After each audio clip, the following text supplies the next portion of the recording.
Have you noticed that the more time that passes, it feels like time is speeding up? It is moving faster as we get older. One of the main reasons is that as we get older, the more time that has passed, each moment is a smaller percent of our life. A year feels so long in part to a 5-year-old because a year is 20% of a 5-year-old's life, whereas it's only 2% of a 50-year-old's life. That time seems smaller because it is to that older person. But more importantly, it's about how we encode time that has passed. Our brain prioritizes making memories for novel experiences. If you think about it like this, if you were to go to a really interesting restaurant, I think I heard about one where you go in and it's a completely dark room and you have no idea what you're eating and you're completely surprised by what you eat. I might look that up and see if it's a real thing and link it below if so. You would probably remember that forever. But try to think about what you ate 2 weeks ago on Tuesday. I bet you can't. I can't.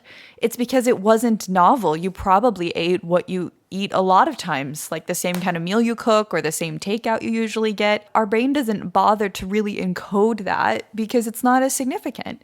And so we're going to get into in this video mostly how novel experiences shape our perception of time. To help paint this picture about time moving more slowly with novel experiences, I want to take you on a little journey. My partner and I just got back from 3 weeks in Japan.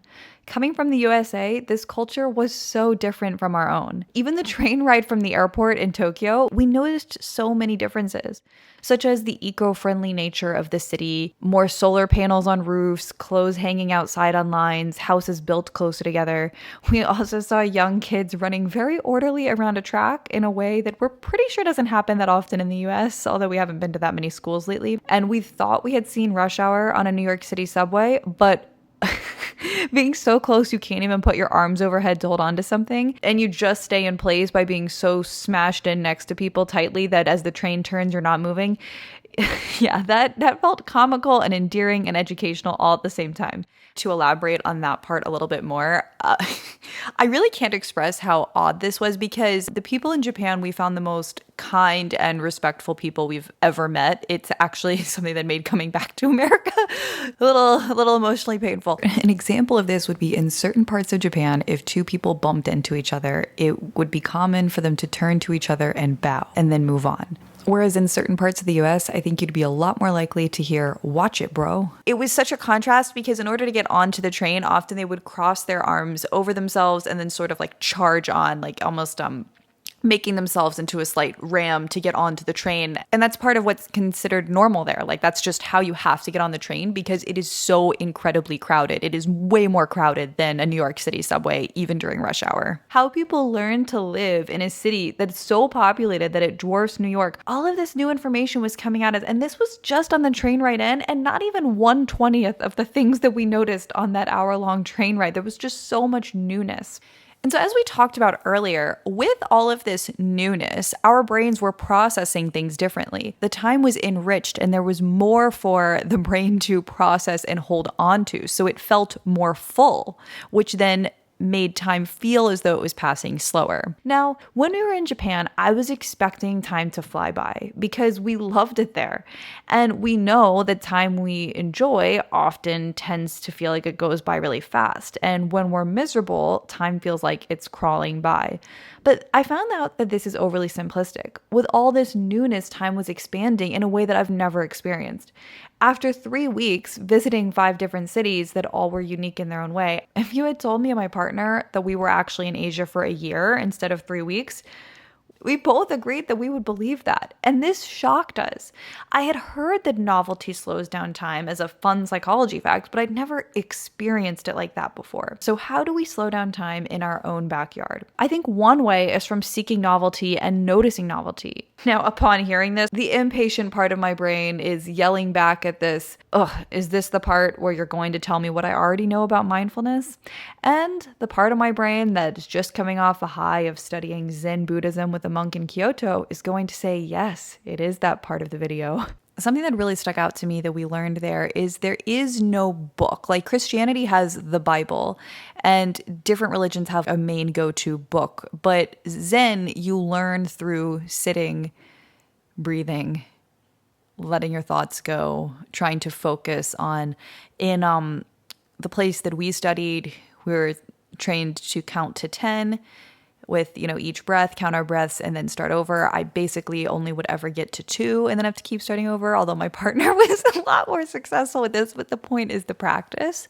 And in time, I believe it can get easier. And that brings us into the idea of trying to bring this presence into our lives, where we don't have to fly to the other side of the world, because that's not always an option for many of us, myself included, most of the time. This is a trip I felt very lucky to do, but we saved up for over a year. It was unlike anything we'd ever done before.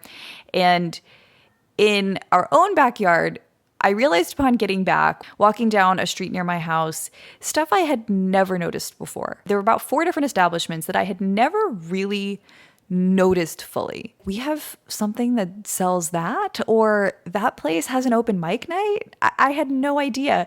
And it just makes me wonder how little we notice when we're in our routines.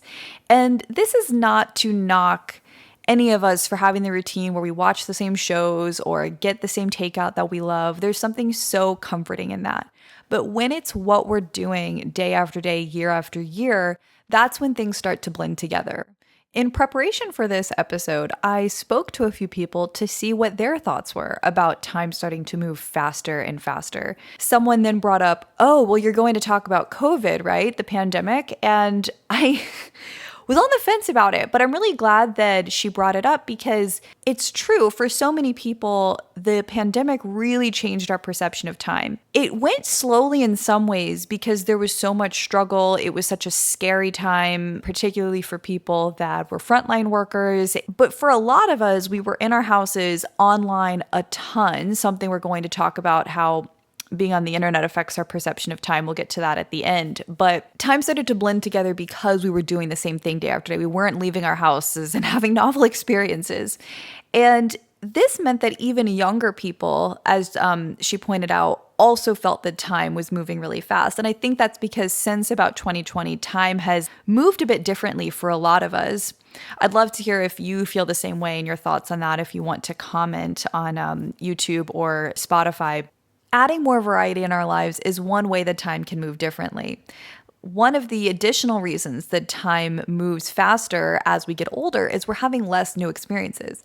The first time a child sees a lightning bug, that is just, it seems like magic. It's a little bit harder the older we are to experience new things, but it is possible. And so this is the part where I had a lot of advice about how to add more variety in our own lives. However, I felt it was a bit generic. A lot of it was make a new recipe or find a new route to work or actually have the game night with your friends, listen to a new type of podcast, talk to the coworker you don't usually talk to and get to know them. And I don't know if either A, I should have been more creative, and easily one could look online and probably find thousands of ways to create more variety or novel experiences in your life, if not millions. The internet is so vast. We're about to talk about some cons with it in a bit, but let's celebrate the positives with it here. But I also wonder if, again, a lot of the payoff is in the application, that it's so much easier to do the same things all the time. A lot of people don't like change for reasons that are understandable. And as we get older, we maybe often get a little more set in our ways, except for the very few that are extremely open-minded and adventurous. So whatever you can do to find newness, but I also invite you to go deeper and to notice newness in what you're already doing. Even in the same experiences and routines, how can we be more mindful in that? This adds depth rather than breadth, but it still expands the moment, even if it's expanding it in a different direction. With travel, we do this naturally. We're scanning the environment for what's different, such as walking down the street and noticing, is that a robot over there? Let's go inside and check it out. Oh, yep, it's a security robot. Cute, scary. However you perceive it, that is exciting, new, and memorable. We also need to realize that time feels like it's moving slower with newness, not just in the moment, but also in the memories. Novelty makes not just the moments feel more full, but the memories feel more full too, and all of this slows down time. Another dimension of that is emotions. Anyone who has experienced really intense emotions notices how much you remember those events. A particular example of this is awe. And certain moments where you feel awe, that time almost freezes before you. Dacher Keltner, a professor who studies awe, discusses how we get out of our own mind and tap into something larger, and through that time expands. With awe, there is an element of uncertainty or mystery, but also transcendence and beauty at the same time. And our time in the oceans of Okinawa, amidst animals as different as a sea turtle to a sea snake, there is certainly uncertainty as to what laid beyond us in the depths of the huge Pacific Ocean, and the hundreds of colors of fish that floated around us as we were in awe of these cities that we knew nothing about. I definitely saw what he meant there, and we certainly want to chase more of it. Lastly, it will come to no surprise to you that technology is a factor here. Days where we're on our screens all day seem to move fast, and later we're wondering, wait, where did that time go? The first reason for this is something that I realized during an experiment that I did last year. I didn't use any optional technology for 30 days. And yes, that means no streaming shows, no videos, podcasts, social media, reading random articles, texting for fun, anything like that. Just work, reading physical books, being with people in the real world, going for a run, going to sleep a little earlier.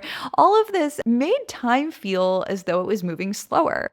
I might think that it was 9 p.m., but really it was only 7 p.m. This is because I wasn't stuffing every free moment with screen activities.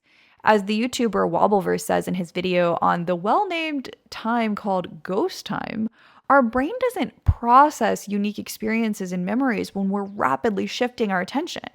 In his video, he talks about how you can scroll TikToks or Reels for hours and then not remember any of that time. I recommend giving it a watch after this. I'll link it down below. It's someone that I don't know, but I just think he made a really great video.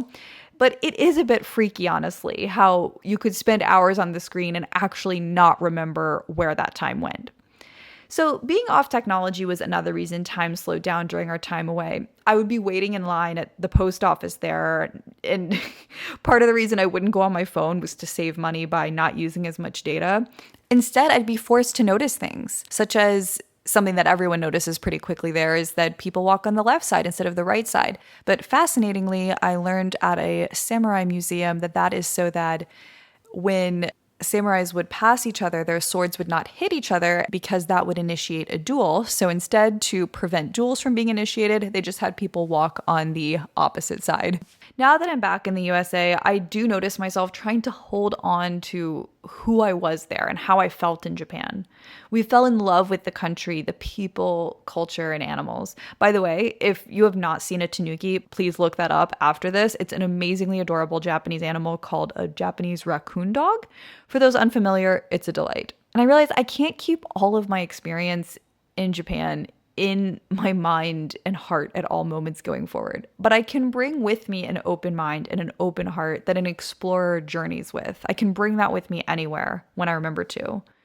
Someone who notices, someone who puts my phone in airplane mode, not just because I want to avoid being charged international roaming data, but to soak in the moments where I live. I want to breathe more life into each moment, and that's up to us, no matter where we are.